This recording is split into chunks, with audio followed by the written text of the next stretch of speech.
Ako si Maria at ito ang aking kwento.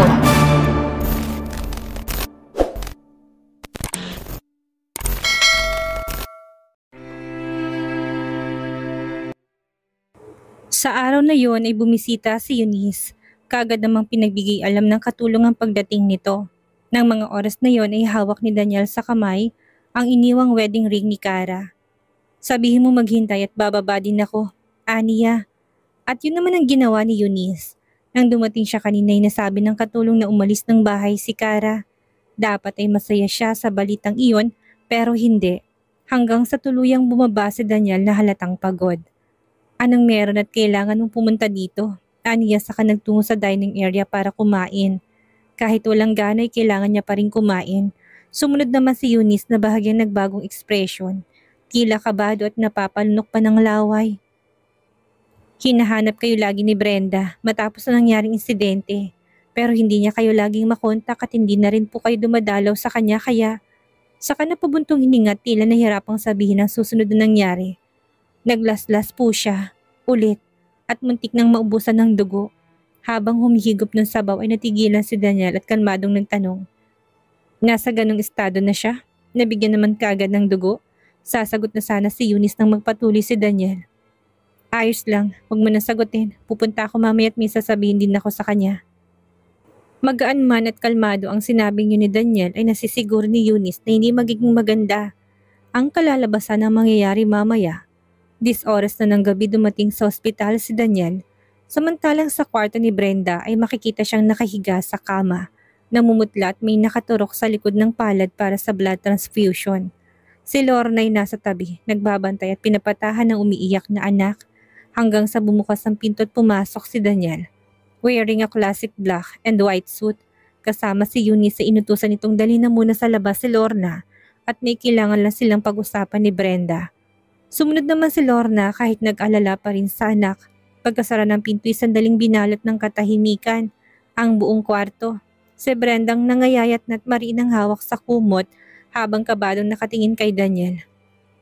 Hindi ko naman sinasadya yung lahat, Daniel. Nagandahan lang ako sa garden dahil naging masayang alaala ko sa lugar na yun nung bata pa ako. Paliwanag niya habang may luha sa mga mata. Those were Cara's childhood memories. Garden yun ang yumao niyang ina. Matapos naghagis ang litrato sa kama sa harap ni Brenda. Ang magulang mo ay dati nagtatrabaho sa pamilya Panganiban. Kaya alam ko sinadya mong doon kumuha ng pictures para kay Cara. Para galitin siya at iwan ako. Pagkatapos pakakasalan kita? Ganun ba? Sa nanginginig na labi muli nagpaliwanag si Brenda. Hindi, pero ayaw na makinig ni Daniel dahil tuluyan nang naubos ang awa niya para dito. Matapos ay lumapit sa bintana at napagmasdan ng puno sa labas. Nagpunta ako para linawin sa iyong dalawang bagay. First, hindi kita pakakasalan. Never. Second, kapag bumuti ng lagay mo, ipapadala ka agad kita sa abroad. At wag na tayo magkita kahit na kailan. Kapag inulit mong insidenteng ito, pasensyahan na lang tayo. Nasa bingit na ng kamatayan ng buhay mo, kaya isipin mo naman ang magulang mong maiiwan. Natigilan si Brenda sa sinabi ni Daniel. Hindi makapaniwalang tatratuhin siya ng ganito. Nakalimutan mo na bang akong dahilan kung bakit ka nagising? Hindi ba nga't pinag-isipan mong pakasalan ako? Aniya sa mamalat na boses. Si Cara lang at wala nang iba. Napagtanto naman ni Brenda na talagang mas matimbang si Cara kaysa sa kanya at hindi niya yun matanggap. Nagwala siyang bigla. Marahas niyang inalis ang nakakabit sa kamay at tumulong dugo mula sa blood transfusion. Kung hindi dahil kay Lourdes, ako dapat ang pinakasalan mo. Hiyaw ni Brenda. Sa tingin mo si Cara lang ang kawawa dito? Hindi dahil ako yon. Siyang dahilan kaya ako napunta sa maling lalaki ng bubugbog. Kaya nga ganitong sinapit ko. Nakuna na tuluyan ako naging baldado ng dahil sa demonita mong ina. Siyang dahilan ng lahat. Kaya anong masama kung hangarin kita kung simulat sa pulay ako naman ang dapat nasa posisyon ni Cara. Ako dapat ang asawa mo at hindi siya. Nanginig ang buong katawan ni Brenda matapos iyong sabihin. Kaya anong ginawa ko mali para tratuhin ng ganito? Bulong pa niya. Binuksan ni Daniel ang bintana para maalis ang amoy ng kumalat na dugo. Nang pumasok ang malamig na simoy ng hangin sa kwarto, ay biglang inubos si Brenda pero walang pakialam si Daniel. Bibigyan kita ng 50 million at huwag na kayong babalik pa ng Manila. Kayo ng pamilya mo. Matapos sinagpa siya na siyang umalis, Si Brenda naman ay humagulhol. Tinatawag ang pangalan nito pero hindi na lumingon si Daniel. Paglabas saka naman pumasok si Eunice para ibigay ang tseke. Bakit niya ako ginaganito? Tanong ni Brenda nahirapan ng huminga dahil sa pag-iyak. Hindi balak ni Eunice sumagot pero dahil nakakaawang itsura ni Brenda ay nagsalita siya. Sa loob ng 4 na taon ay minahalan siya ng wagas ni Kara kahit ni minsan hindi naman niya ito pinahalagahan. Sa tingin ko'y tuluyan ng lumambot ang puso niya. Matalino ka Brenda, kaya tanggapin mo tong pera at umalis ka. Bigyan mo ng magandang buhay ang magulang mo. Matapos ay lumabas na at napapuntong hiningang wala na doon si Daniel. Sa paglabas sa ospital ay napansin ni Daniel ang isang pamilyar na itim na kotseng nakaparada. Bahagyang nakababa ang bintana kaya nakita niyang nasa loob ang ina. Nagkatinginan ng mag-ina hanggang sa tuluyan na lapitan ni Daniel ang sasakyan at pumasok sa loob, katabi ang ina. Hindi pa ba sapat ang ginawa mo kay Kara at maging si Brenda ay nagawa mong idamay? Ginagawa mo ba to para konsensyahin ako? Dahil ba naalala mo si Daddy sa akin? Hindi mo nakuha ang puso niya, ganun din ang gagawin mo sa akin. Mommy, minsan ba nagkaroon ako ng puwang dyan sa puso mo? What are you talking about? Feelings are the most useless things, saad ni Lourdes. Alam kong natutuwa kay Kara, but don't love her. Nasasaktan ka lang gaya ko. Too late, saad ni Daniel. Nang umalis siya sa bahay, saka ko lang na-realize kung anong halaga niya.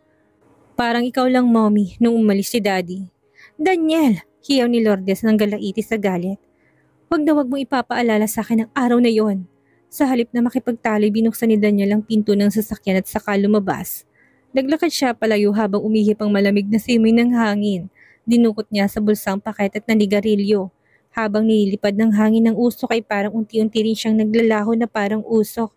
Gaya ng kabataang hindi niya nagawang enjoyin dahil kailangan niyang mag-mature kaagad at sumabay sa malupit na mundo. Kung naging normal kaya siya at nagpakita ng kahinaan, ano kayang mangyayaring kaibahan? Kinabukasan, patungo na sana si Daniel sa kumpanya nang sabihan siya ng katulong na may nagpuntang staff mula sa repair shop at may binigay na package. Kasalukuyang inaayos ni Daniel ang botones sa manggas na suot ng damit saka nagtanong. Nasaan na? Binigyan ng katulong kailangan ni Daniel, saka siya bumalik sa kwarto at may ingat na binuksan. Sa loob ay ang diary ni Karang na ibalik na sa dati. Kung matatawag ng ganon dahil gaya na sinabi ng may-ari ng repair shop. Mapalitan man ng papel pero ang mahalagang bagay na nakasulat ay hindi na. Kalahati ng diary nandun pa rin ang madamdamin at nakakatuwang salitang sinulat ni Kara. Habang kalahati purong papel na lamang at blanco. Marahang umaplos ang kamay niya sa sulat. Hindi may pagkakailang pagmamahal sa kanya noon ni Kara. Nang magsagawa ay maingat niya ibinalik sa drawer ang diary. Ilang araw ang lumipas nang muling magkitang mag-asawa sa isang social gathering. Si Kara kasama si Nathan, ang ilang kilalang personalidad at negosyanteng interesado sa classical music for socialist sponsorship. Kabilang na sa nanyayahan ay si Daniel. Dahil hindi maiwasan ay kailangang uminom at makihalubilo sa guest si Kara.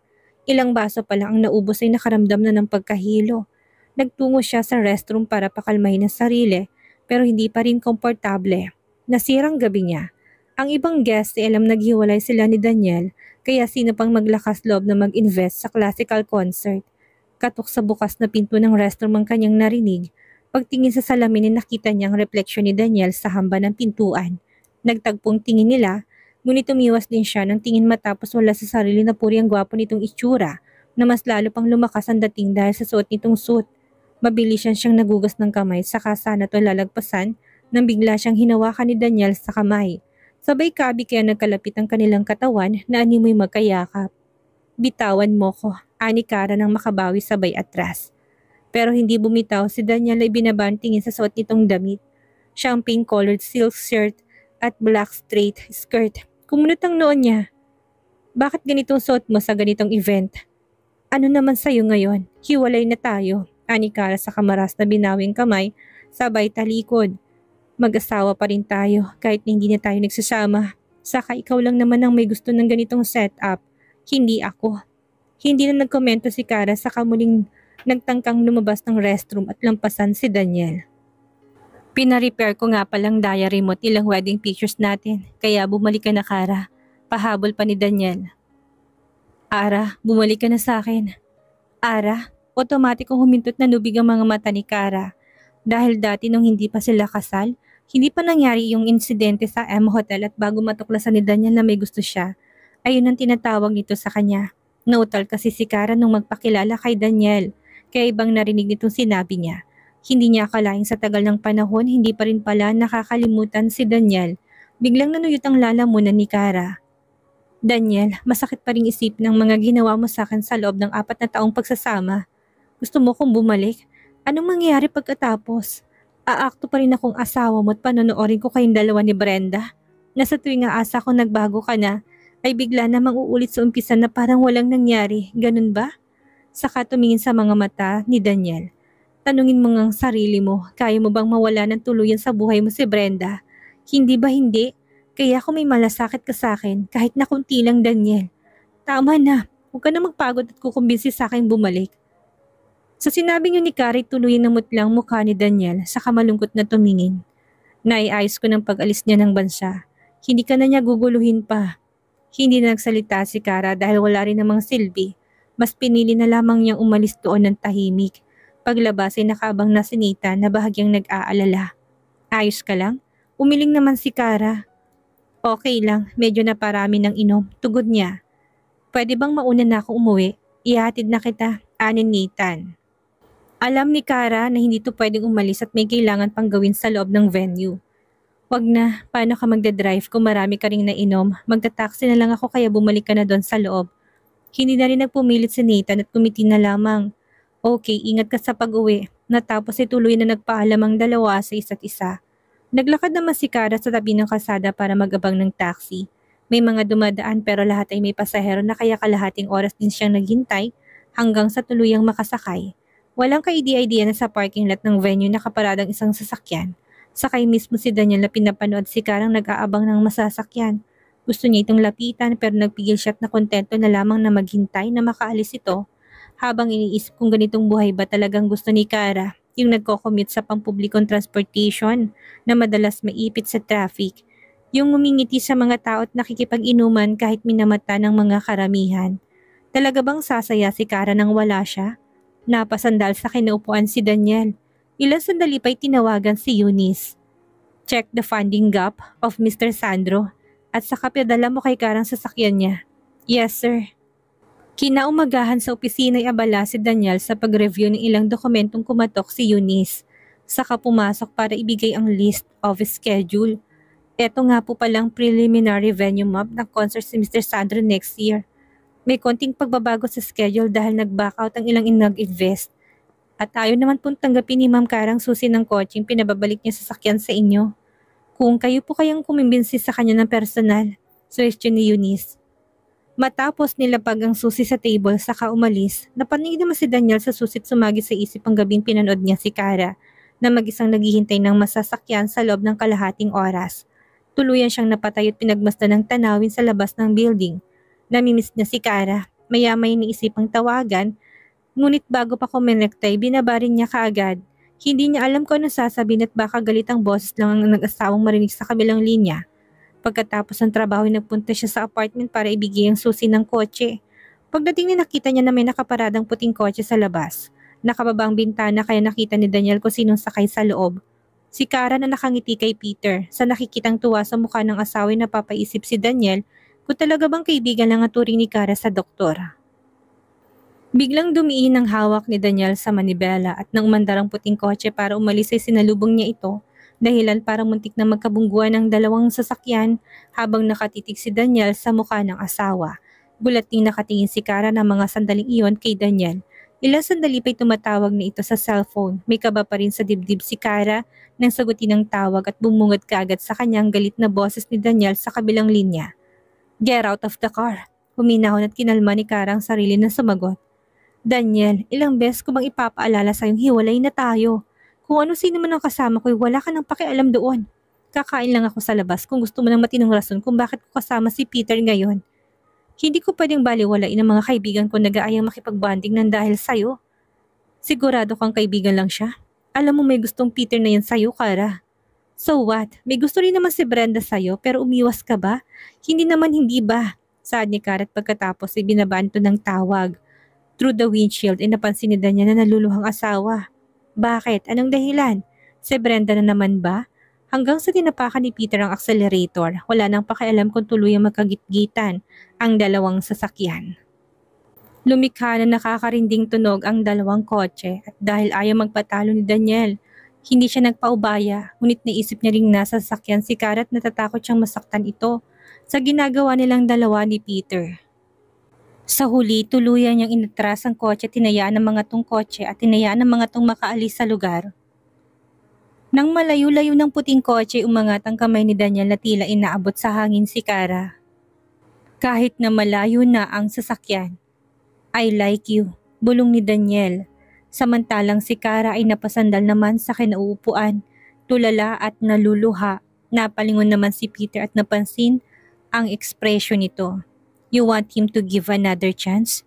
He really cares for others.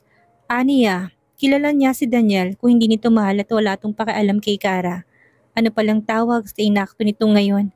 Humintong puting kotse sa tapat ng gate kung saan nakatira si Faith, ina ni Peter. Kaarawan nito ngayon at kanina ay nagkaroon ng konting handa. Ngunit ngayong dinner ay sila na lamang tatlo ang magse-celebrate.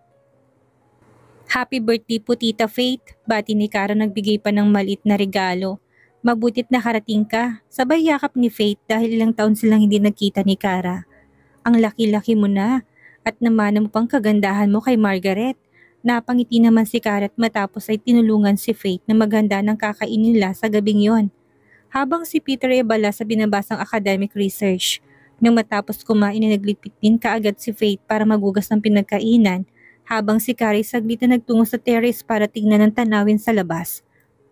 Sa malayong bahagi ng lugar ay may makikitang makukulay na fireworks. Nakangiting pinagmasdan ni Karang kalangitan at iniisip na sana ay palagi na lamang ganoon para hindi masyadong malungkot ang ina niyang nasa langit. Samantalang sa ibaba ng bahay, sa labas ng gate ay nakatanaw si Daniel sa asawa. Oo, kahit tinayaang makaalis ang dalawa kanina, ay nagawa niya pa ring sundan ng puting kotse dahil hindi niya kayang hayaan si Kara na sumama sa iba. Habang nakatingin ay natutuwa siyang makitang masaya si Kara habang pinapanood ang makukulay na fireworks. Hanggang sa makita niya si Terry, si Peter at sinamahan si Kara. Nagkatingin na ng dalawa at parehong ngumiti sa isa't isa. Kaya tuluyang naglahong tuwa sa mukha ni Daniel at napatiimbagang. Nang paalis na si Kara, ay sumunod si Peter para maihatid siya pabalik. Ngunit pagbukas pa lang ng pinto ay may biglang yumakap sa kanya. Si Daniel, sa harap ni Peter, hinila ni Daniel ang asawa para yakapin. Maging ang likod ng ulo ni Kara ay hawak na tila pinoprotektahan. Habang si Kara mismo hindi makapaniwala sa ginawa nito, hindi na nga siya naglakas loob na gumalaw sa kaba. Nang mag-angat ng tingin ay kagad nagtakpong mga mata nilang dalawa, nababasa ni Karang emosyon sa mga mata ni Daniel. Bago pa makawala ay mabilis na itong inangkin ang kanyang labi sa harapan pa mismo ni Peter. Kinabahan si Kara na baka may gawin itong hindi tama kaya nagpumiglas siya. Ano ba? Bitawan mo ko! Aniyat pagkatapos si hinarap si Peter para makapagpaalam. Okay, bumalik ka ulit kapag may libreng oras. Ipagluluto ka ulit ni Mama, ani Peter ni hindi naman apektado sa ginawa ni Daniel. Tumango lang si Kara sa kanilang pasan si Daniel patungo sa kotse nito. Sumunod rin naman agad at nagmaneho ng paalis. Wala pang 5 minuto nang huminto si Daniel sa kotse at sa tabi ng kalsada. Ilang sandaling katahimikan ang namayani hanggang sa ipinaliwanag si Kara kung anong ginagawa niya sa bahay ng magulang ni Peter. Gusto mo lang ba talagang mag-explain o natatakot ka may gawin ako hindi maganda sa kanya? Ani Daniel. Wag na wag mong gagalawin si Peter. Naglabas naman ng sigarilyo si Daniel at inipit sa bibig, saka sinindahan. Bago pa makahitit ay pinatay rin ng sindi, sabay bali. Hindi siya makapag-isip ng maayos sa taas ng emosyong nararamdaman hanggang sa biglaan niyang inalis ang seatbelt at tinarap si Kara. Hawak ang balikat ay kinorner niya ito sa kinaupuan. Umamin ka, Kara. Gusto mo ba siya? Have you ever think of doing that with him? Isang sampalang pinadapon ni Kara na inaasahan ni Daniel kaya hindi na nagtangkapang umiwas. Naging mabigat ang atmosphere sa loob ng kotse.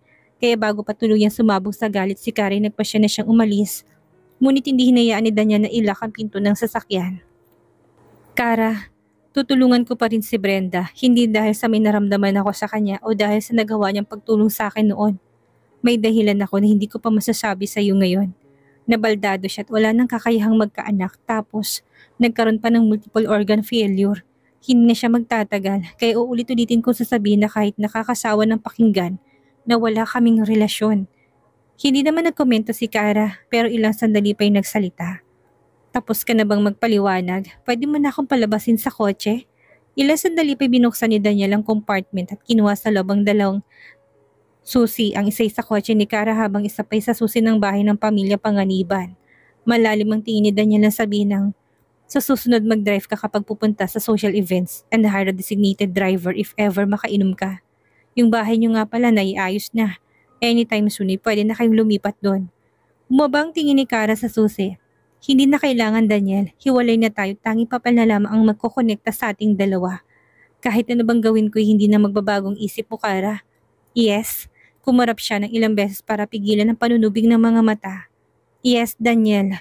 Ilang katukang ginawa ni Eunice sa kamarahang binuksan ng pinto ng opisina ni Daniel at nakitang abala ito sa pagbabasa ng ilang dokumento.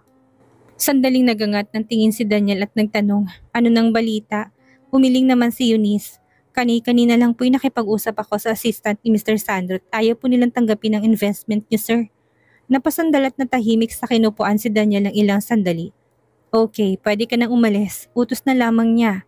Umalis naman kaagad si Eunice nang mapunang iritado ng ekspresyon nito. Pagkasara ng pinto ay tahimik na muling opisina hanggang sa dinukot ni Daniel sa bulsang wedding ring at saka tinitigan. Ayaw tanggapin ni Kara ang kotse ng investment sa concert. Maging ang dating bahay ng pamilya Panganiban hindi rin ito nais. Hindi na niya alam kung anong gagawin. Wala siyang maisip na paraan para bumalik ito. Ang nais niya lang ay makalayo ng tuluyan at magkanya-kanya na sila ng buhay. Pero hindi yun ang gusto ni Daniel. May nararamdaman na siya para kay Kara at gagawin ang lahat para muli itong makasama. Sa kakaisip sa asawa ay maghapong walang natapos sa trabaho si Daniel hanggang sa abutin ng gabi. Bago umuwi si Eunice ay pumasok na muna to sa office para ayusin ang mga dokumentong hindi niya natrabaho. Ilang sandali pa nagsalita si Daniel. Noong nakarang taon ay kumonsulta sa psychologist si Kara. Tawagan mga doktor na yun at gusto ko siyang makausap. Utos niya pa. Natigilan naman si Eunice dahil confidential yun, pero hindi po matutuwa. Hindi naman malalaman ni Kara kung walang magsasabi sa kanya. Hindi na kumontra si Eunice at kagad na tinawagan ng tinutukoy na psychologist. Nabigyan naman sila ng pagkakataong makausap ito ng personal, kaya pinuntahan kaagad nilang dalawa sa mismo opisina nito. Matapos ang mahabang diskusyon at pangungumbinsi, pinayagan sila ng doktor na panoorin ang record video ni Kara sa tuwing may session to. Nakaupo si Daniel sa armchair habang nasa tabi naman ng secretary. Naging malawak ang ngiti niya na makita sa screen ang magandang mukha ni Kara. Habang kinakausap ng psychologist ay ngumingiti sa video si Kara. Ang cute nitong tingnan kapag kinukwentong buhay na may asawa. Hanggang sa napuntang usapan sa bed life ng mag-asawa. Kung anong ginagawa at style ni Daniel pagdating sa romance at anong gustong position ni Kara na dinescribe pa nito ng mabuti. Habang nagkukwento si Kara, kalmado lang ito ngunit makikitang lungkot at kaba sa mga mata. Si Eunice na nanood ay tila gustong masuka, natakpan niyang sariling bibig saka nagmadaling lumabas ng opisina hanggang sa makarating sa restroom. Hindi siya makapaniwala sa napanood na video dahil tila sanay na si Kara sa nangyari sa kanya. Hindi niya akalaing hindi lang pala sa business world, malupit si Daniel pati pala sa asawa nito, kay Kara. Kaya hindi napigilang umikot ng sikmura ni Eunice. Para lang masigurong babalik si Kara sa buhay nito, ay pati ang isang confidential na bagay ay hahalongkatin pa nito. Tunay na nakakatakot si Daniel.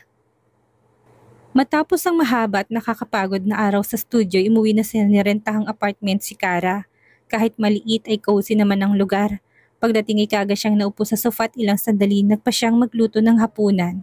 Tumawag naman si Lorene at nagkwentuhan sila habang siya ay nagluluto kaya kahit na mag-isa hindi niya ramdam ang lungkot. Ilang sandali pa ay nakarinig siya ng ingay mula sa labas ng bahay. May kung anong kumakaska sa labas kaya sumilip si Kara sa bintana.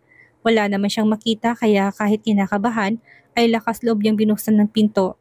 Isang cute na Shih Tzu ang nasa labas na kagad tinahulan si Kara. Puti ang kulay ng balahibo na kumakawag pang buntot at halatang natutuwa na makita siya. Ang akala ni Kara ay tuta ito ng kapitbahay pero napansin niya na may nakasabit sa leeg. Naupo siya para maabot ang makinang na bagay. Wedding ring niya pala. Kaagad siyang tumingin sa paligid at hindi kalayo na nakitang nakaparada ang pamilyar na kotse. Kaso wala nakasandal si Daniel sa hood ng sasakyan habang naninigarilong nakatitig sa kanya. Maya-maya pa'y tumawag si Daniel na sinagot naman niya. Kunin mo ditong aso, ani Kara. Harang pangalan niya, 3 months old na siya. Naalala kung gusto mo ng aso, ang cute niya hindi ba? Tugon naman ni Daniel sa kabilang linya. Bago pa makapagsalita si Kara ay binabala ni Daniel ang tawag sa sumakay sa kotse at umalis. Sinundan ng tingin ni Kara ang papalo yung sasakyan hanggang sa mapatingin sa tuta na gusto magpabuhat sa kanya. Kahit na gusto niya magkaroon ng tuta at nakikita na hindi niya gustong mag-alaga ngayon. Kaya dali-dali niyang inoff ang kalang tinubad ng apron sa kapumara ng taxi bitbitang Shih Tzu para ibalik kay Daniel nang makarating sa bahay na biglang ilang katulong na makita siya. Ma'am Kara, bumalik na kayo? Si Sir po ba? Nasa itaas po. Dumiretso naman si Kara sa kwarto at naabutan si Daniel na sa sofa, nagbabasa ng magazine. Naka-bathrobe at halatang kagagaling lang sa pagligo. Nagustuhan mo ba? Ani Daniel, maingat na nilapag ni Kara ang tuta. Maghanap ka ng ibang mag-aalaga sa kanya, huwag ako. Saka ito. Sabay lapag ng wedding ring sa table. Hindi ko to kailangan. Kinuha naman ni Daniel ang tuta na bahagyang kumahol. Tila umaangal at gustong kumawala. Napatitig si Kara dahil nagtatangkang tutang lumapit sa kanya, pero hindi siya nagpaapekto. Aalis na ako, ngunit bago pa man makalabas ng pinto, hinila na kaagad siya ni Daniel. Nagkaalapit ang katawan nilang dalawa.